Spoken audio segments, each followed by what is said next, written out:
All right, welcome to another episode of the David A. Pettis podcast. Today I have a special guest. His name is Dwight Dye. Dwight Dye is an expert in helping real estate investors, brokers, realtors eliminate, mitigate, or lower their tax liability by sharing strategies that can really work. I mean, this is real stuff. This isn't making up fake deductions. This isn't just putting in mileage. This is true strategy. And this guy's a genius when it comes to it. And today we're going to share with you exactly how he does it, what he's doing differently. We're even going to give you the investment strategy that he's looking into now.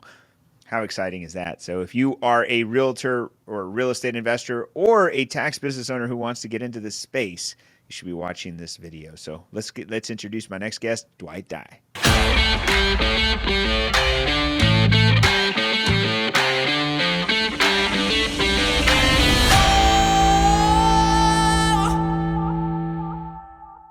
Welcome, Dwight Dye, to the David A. Pettis podcast. Dwight, how are you, man? I'm doing great. Thanks for having me on. Awesome, man! I'm excited to have you. Well, you're a rock star in a lot of ways. So, kind of tell the viewers, what do you do, man? Well, I own and operate a few tax offices in the Middle Tennessee area. And over the past year or so, I personally have started working with high performing real estate professionals, real estate investors to do tax planning and save them a bunch of money. Wow. Okay. So if you're watching and you're a real estate investor, or you have any part of real estate, you should probably continue to watch this episode. So what is it that got you to that point? How did you get to real estate, and how did you get into the tax industry? Well, I've always liked real estate. And before I bought my first tax office, I was involved in a real estate deal where I purchased the house to flip and ended up turning that one into a rental house. And while I was renting that one out, another property became available, and my idea was to flip or to turn that one into a rental as well. But as I was going through the rehab process, the house was just looking too nice to put on, for a rental property. So I called my agent up and said, "Hey, come over here and see what I've done, see what you think I can get for it." And I ended up going ahead and selling that property within probably a month and a half of me buying it and rehabbing it. And I was sitting on some cash and not sure what I was going to do with it. And the market had started to change a little bit, where people like me who needed financing to buy the houses were getting pushed out of the market by cash buyers. So an opportunity with a tax office came along, and I started exploring it, and bought my first office about 10 years ago in Nashville. And I'm actually selling it. So as of tomorrow, I won't have that office, but I'll still have two other tax offices in the Murfreesboro area. I'm going to ask something because it just came up. Like, you made me think about this. So you said there was a downturn in the economy where there was better cash opportunities for people than there was for financing. It seems like that's happening again, but maybe you're on the different side of the coin here. Maybe are you the cash buyers now that are coming into the market? I am actually. Thankfully, the offices have been successful, and now with selling this other office, that is my intention to start building my real estate back up. Wow. Well, so it's kind of interesting how you went from saying, "Okay, this real estate game is good, but I'm just not in the position to attack." So you said, "I'm going to buy into a business," and now the next economic downturn, which we're in right now, is coming along, and you're like, "I'm out of this business, so I can go buy me some more real estate." That's Right. kind of cool, man. I like how you flip that. So you're in the tax industry, you understand real estate. So what do you do for these real estate investors and people in the real estate industry? What do you do for them?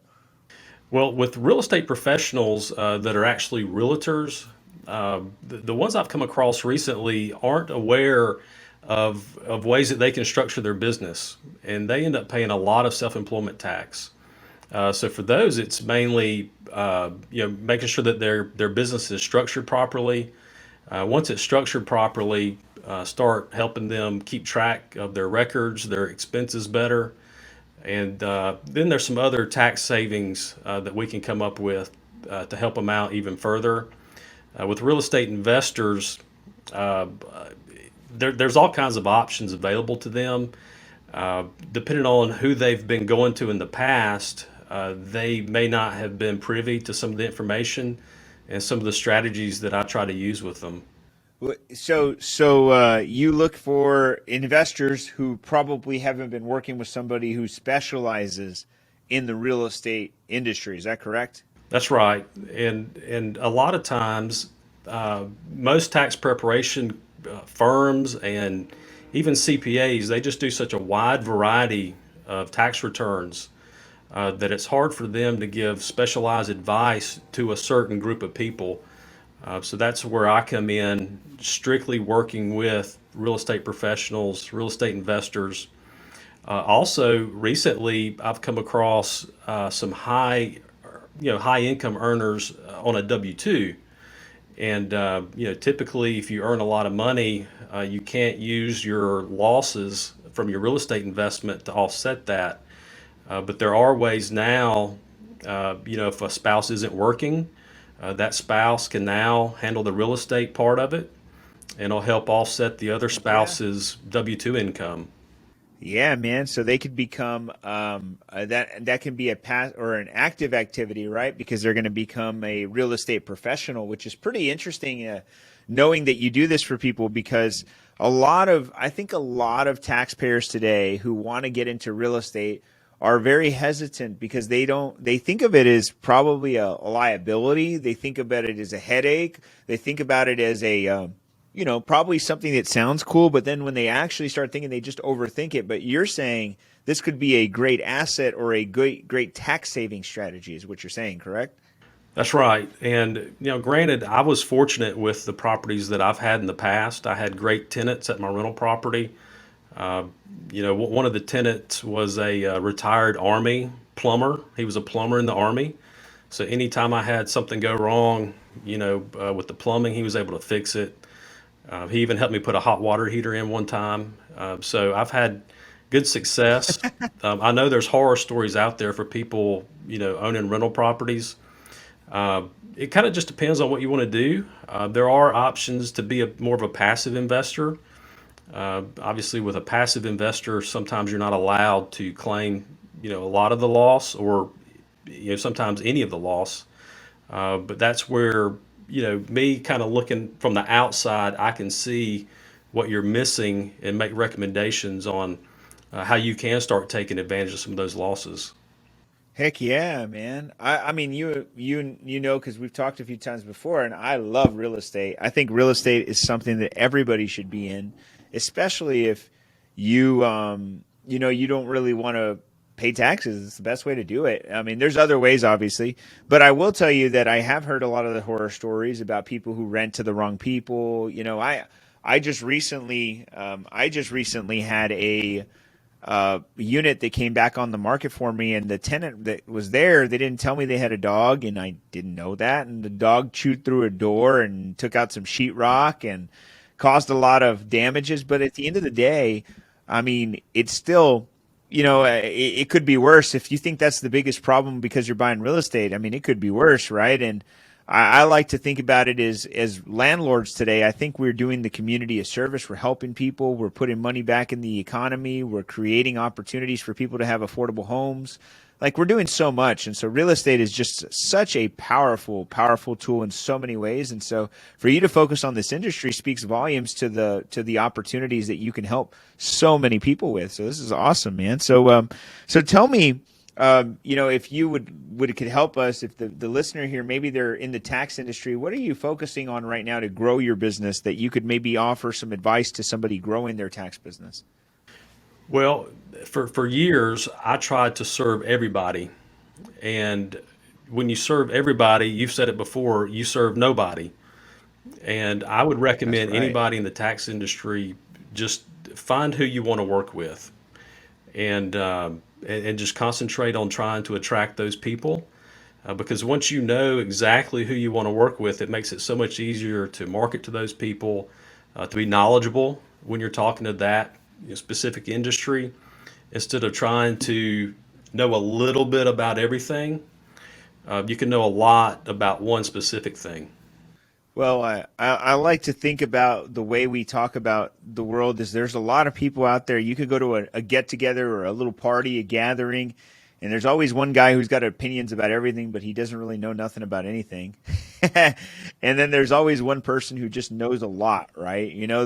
It'd be the very equivalent to a plumber trying to give electrical advice, right? Now, he may know a little bit about electrical, but he is not an electrician. And so you got to take his advice with a little grain of salt and say, okay, well, he may have some knowledge, but he's not the end all to be all. I got to find an expert. And so, I think you're exactly right. I think too many business owners, in general, are focusing on the mass markets.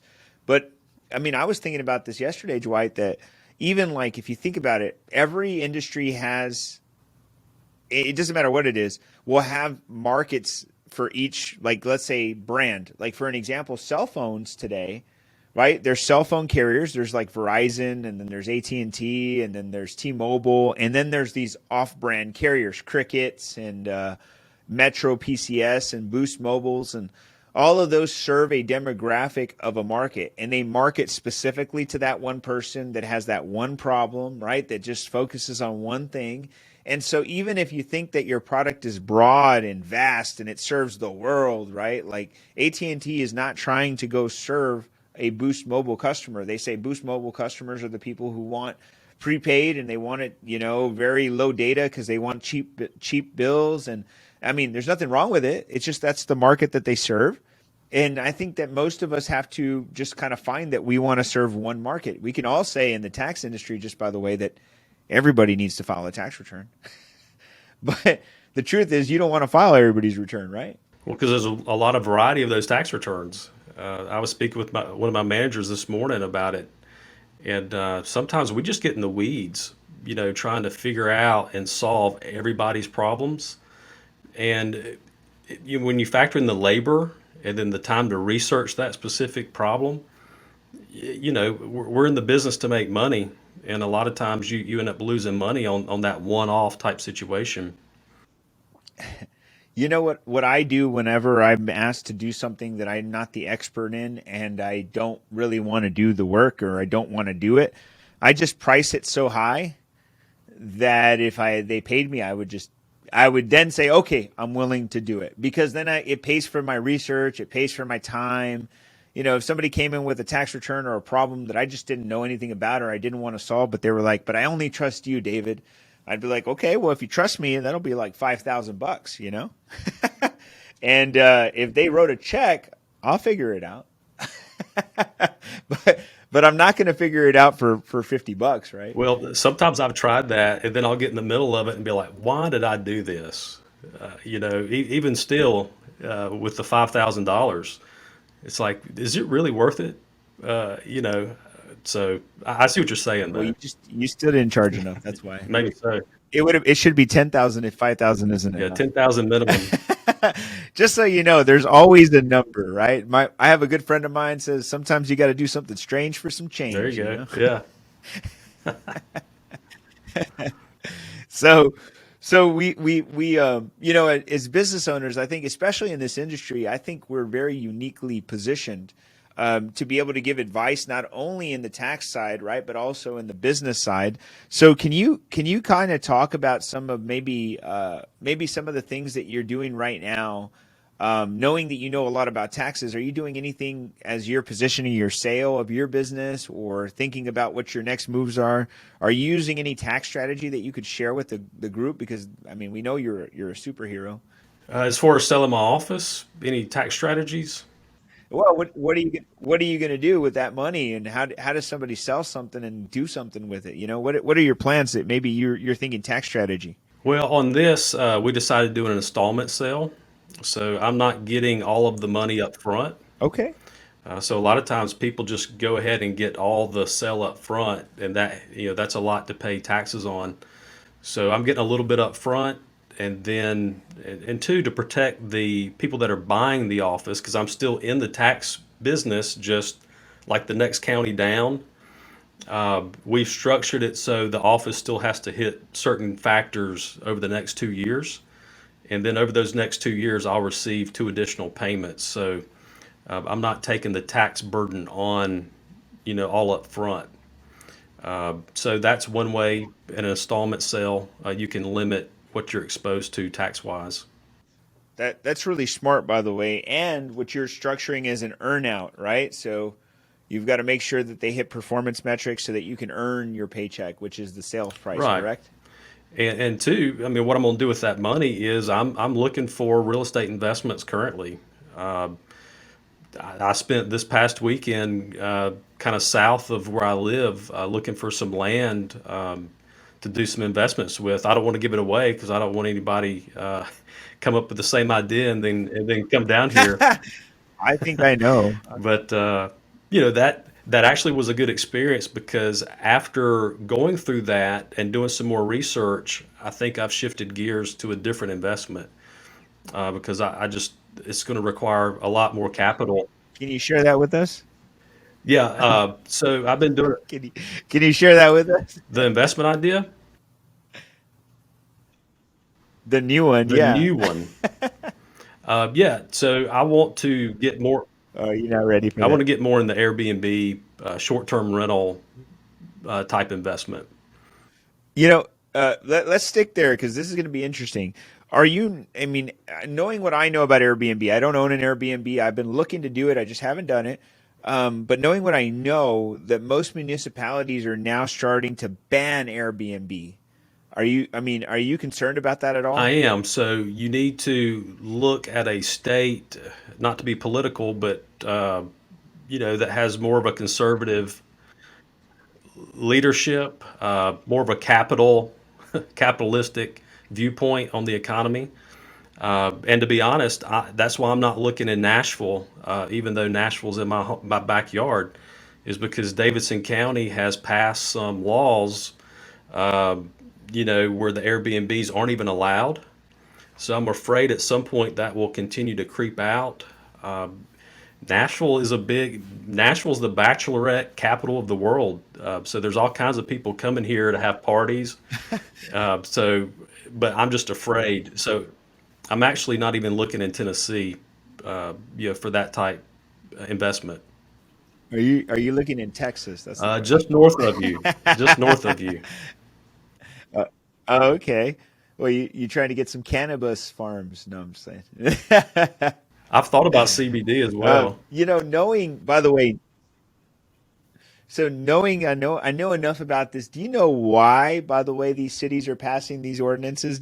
Have you like really researched? Because I know why, but I wonder if you know. My assumption is it's the hotel industry. It's That is exactly it's right. putting a burden on some of these hotels. And it's the same reason that you've got taxis and places like or companies like that trying to or ban Uber and Lyft from those cities. Well, it is a combination of that, but what really happens is in Texas, these hotels, when they actually charge a rate, there actually is an additional tax added to their sales, and it's called an occupancy tax. And those occupancy taxes go directly to fund tourism in most major cities. So when a hotel is paying an additional tax and then that tax is funding the tourism, meaning it's funding the promotion of the growth of the city, and then for them to not really benefit from it because even if they promote, everybody's going to Airbnb, so they're like saying, "Hey, why are we paying these taxes if we're not benefiting from it?" And so that's why these hotel owners are so pissed off. They're like, hey, you guys are taking advantage of us because we're paying the burden of the tax and the Airbnb guy is making all the money. So it's pretty interesting to see the fight that's going to ensue in most major cities that's going to happen. It's going to happen. Every major city is going to be pretty much locking down and saying Airbnbs are going to have to pay these taxes, which, by the way, may make some of these Airbnb investments not as profitable, Well, right? So you could buy today, and in 6 months from now, it could be eaten into the profit. well, too, what they're doing in this area anyway is they're making you register your Airbnb with the city. So I would assume once you do that, they are, To pay taxes. going to tax you. I Heck mean, yeah, I they guess you are. don't They have got to to get their register money. it, but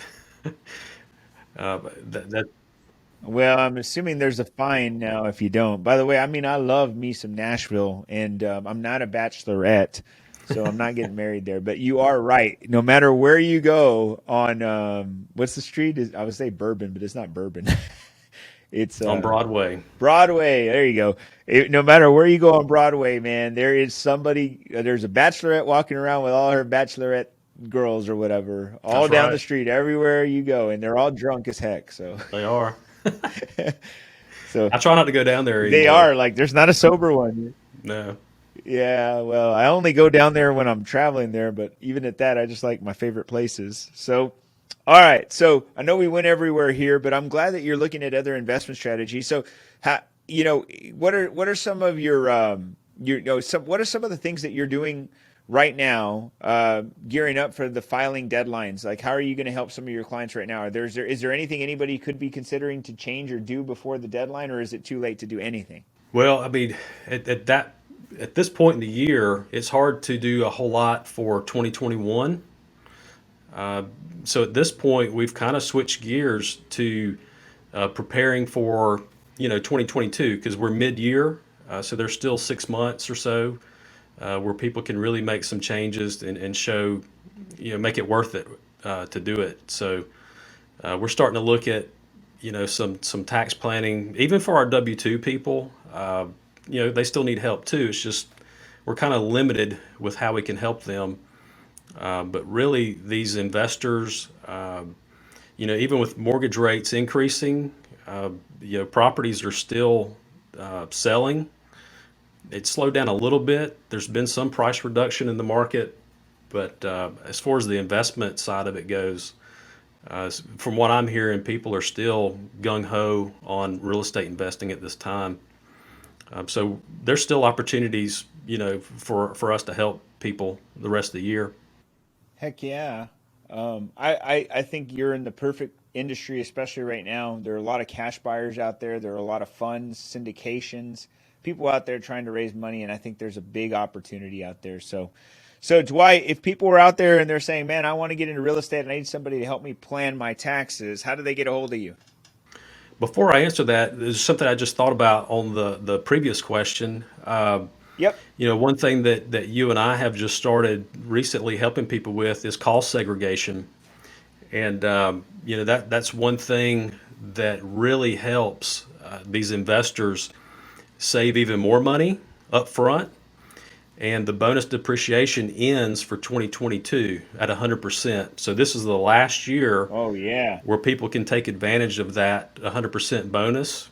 And so if you're thinking about getting into real estate on a big scale with multifamily or maybe a pretty pricey, you know, quadplex or some commercial property, we could do a cost segregation on it and help you offset a lot of taxes up front this first year. And because if you wait till next year and buy a property, that bonus depreciation goes down to 80%. Man, that's So huge. you'll lose 20% of that. 20% of the 20%, right? Because on average, cost segregation year one's going to be about 20 to 25% of the value of the property in most cases, as long as there's some land and stuff involved, right? So, So if you're interested in doing that, that's something David and I can help you with as well with that study. And as far as get in touch with me, I have a website. It's dwd.dwightdye.com, where it's got my information, shows you exactly what I do, and you can book a free strategy session with me. heck yeah, man. Well, we're going to put that in the comments below. And, everybody out there, if you're watching this and you're in the tax space, you should be thinking about what niche you serve. If you're looking to save money on your tax situation, you're a business owner, you should be thinking about how to get into real estate right now. This is the best time. When people are fearful, it's the best time to be in the industry. So, yeah, man. Dwight, thank you so much. I think we're going to do a follow up interview real soon, but I really am thankful for you being here today. And I'm wishing you many, many more years of super success in this industry. And I look forward to connecting with you soon. All right. Thanks again.